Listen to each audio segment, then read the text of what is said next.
Hola, ¿cómo estás? Alright, in this video I'm just going to give you a brief and quick lesson on accents and natural stress and all those things. I know that dogs a lot of people, and I want to give a pretty quick explanation and short explanation about where you have stresses and where you might need to put accent marks sometimes. So there's three main rules that you should know about accents.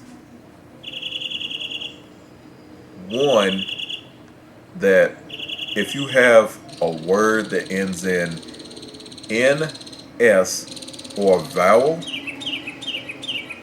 now that's typically a word where the natural stress, that is the most stressed syllable in the word, regardless of accent mark,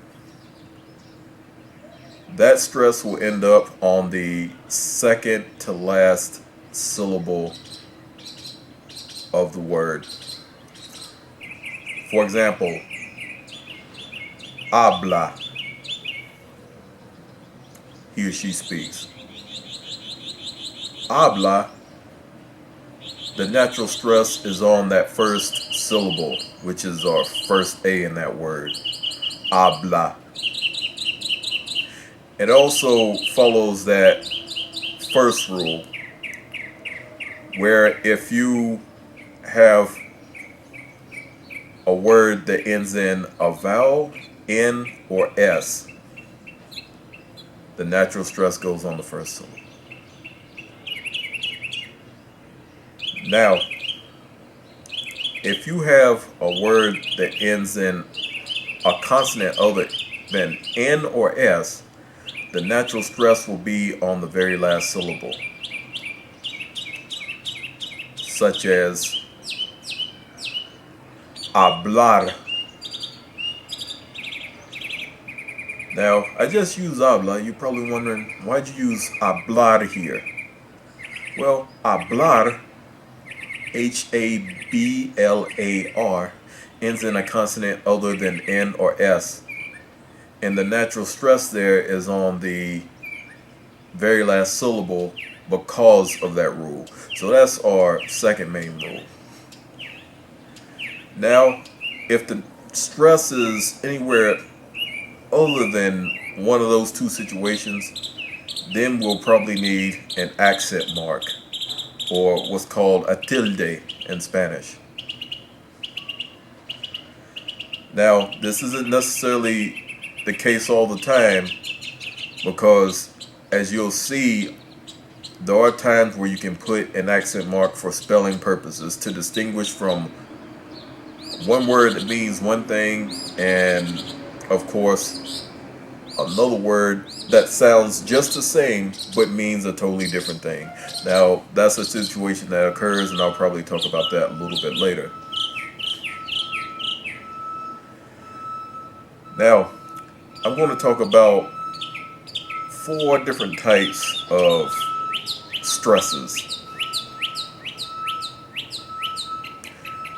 There's grave, that first rule I referred to, where the natural stress or the stress in general occurs on that second to last syllable in the word.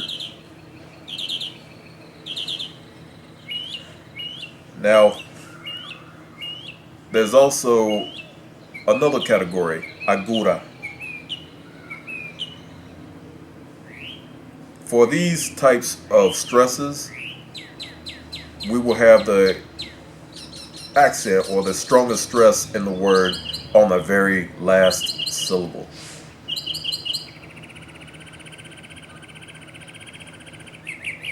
Now, for other words, there are two other categories. Esdrújulas, which, sure enough, the word esdrújula itself is an example of an esdrújula accent. That is an accent that is on the third to last syllable of a word. third to last syllable of a word. Now, there is a type that is on the fourth to last syllable of a word, and that is a sobre esdrújula. So it's probably fair for me to give a couple examples of these different categories. Let's go back to grave.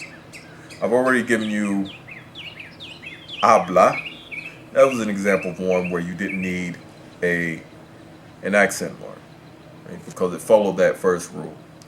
We have either a vowel or N or S as the ending of the word. In the case of habla, A is the last letter of that word. Now, let's try one where we need an accent mark. In other words, it doesn't necessarily follow that rule of a vowel at the end or N or S at the end. Let's use the name Pérez. Since Pérez doesn't follow that rule where we have a vowel ending the word or the letters N or S ending the word, now since the stress is on that first syllable, I need to add an accent because it doesn't follow that particular rule. See, Pérez is spelled P-E-R-E-Z. And Z is a consonant other than N or S. Therefore, I have to use Pérez. And again, P-E with an accent, R-E-Z.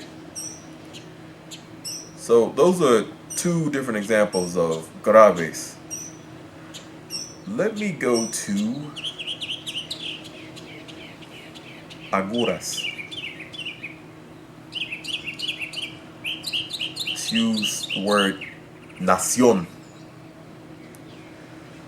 So in this case, the stress is on the last syllable, but the trouble here is that the last letter of the word ends in N, and as we already know, any word that ends in the letters N, S, or vowel, typically the stress goes on the second last syllable. Here, it's on that last syllable, it's on that O, and it is for that reason we have a letter that ends the word that's not a consonant other than N or S. Nación.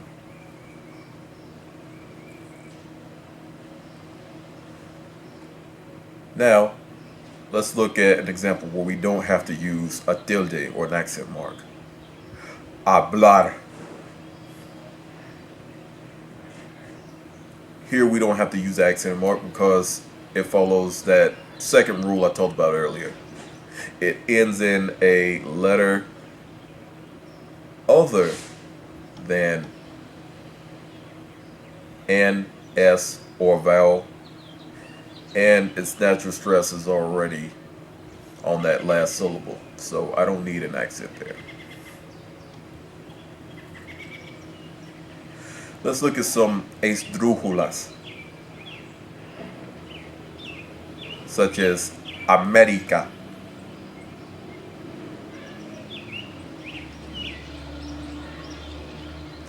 Típico.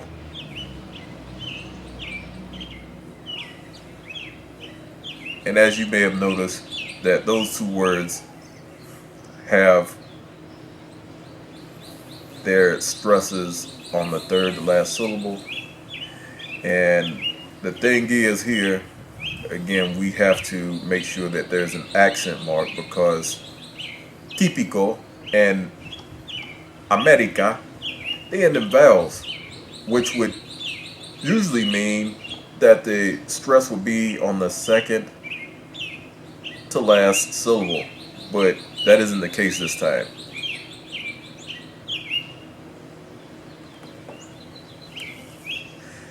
So with América and típico, and there are a lot of other words like them, we have to put an accent mark or tilde because the stress ends up on that third to last syllable, but it doesn't follow those first two rules. Now to go back, let me show you a word that does follow that vowel ending a word rule, that first rule I talked about. That's a 3-syllable word. Muchacho. The natural stress is on that second to last syllable. And muchacho ends in a vowel or the letters N or S. And therefore, we don't need an accent mark there.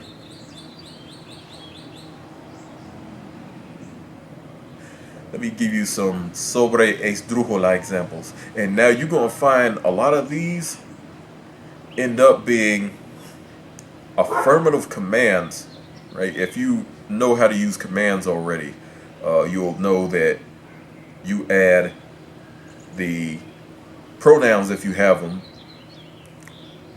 You attach those to the verb, the command, with an action in which you're telling somebody to do something. Now, that's not the case with negative commands, and I have a video all about that.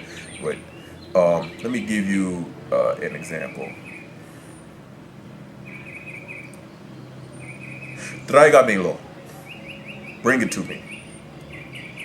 You're going to find sobre esdrújulas occur a lot and almost always when you have an affirmative command and you have double object pronouns presenting, double object pronouns attached to that command.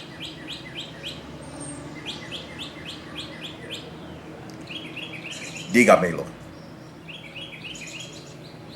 And again, you're going to notice that the stress is on that fourth to last syllable.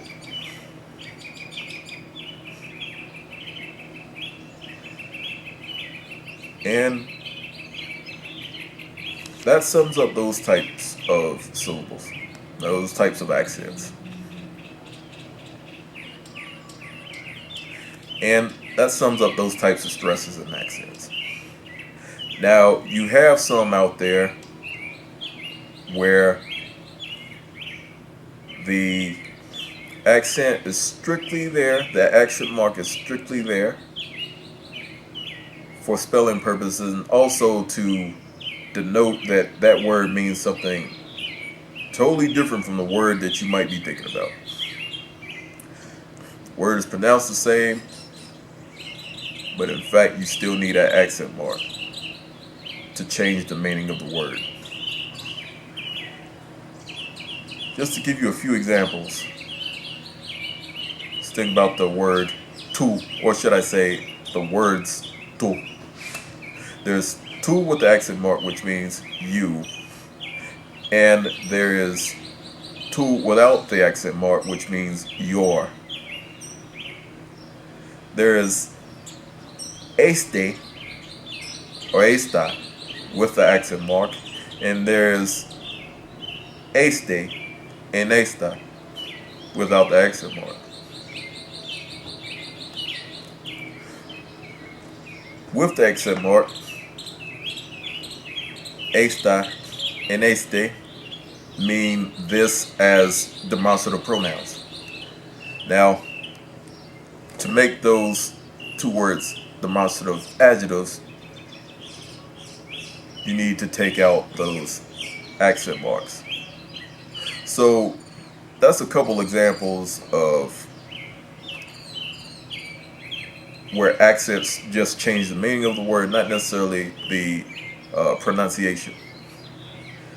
And I will add a couple examples in the video as I edit. I don't want to go and do an exhaustive list, but I'll start you off. And that pretty much sums up how to use accent marks and where stresses go. Entonces, nos vemos. Hasta luego y chao.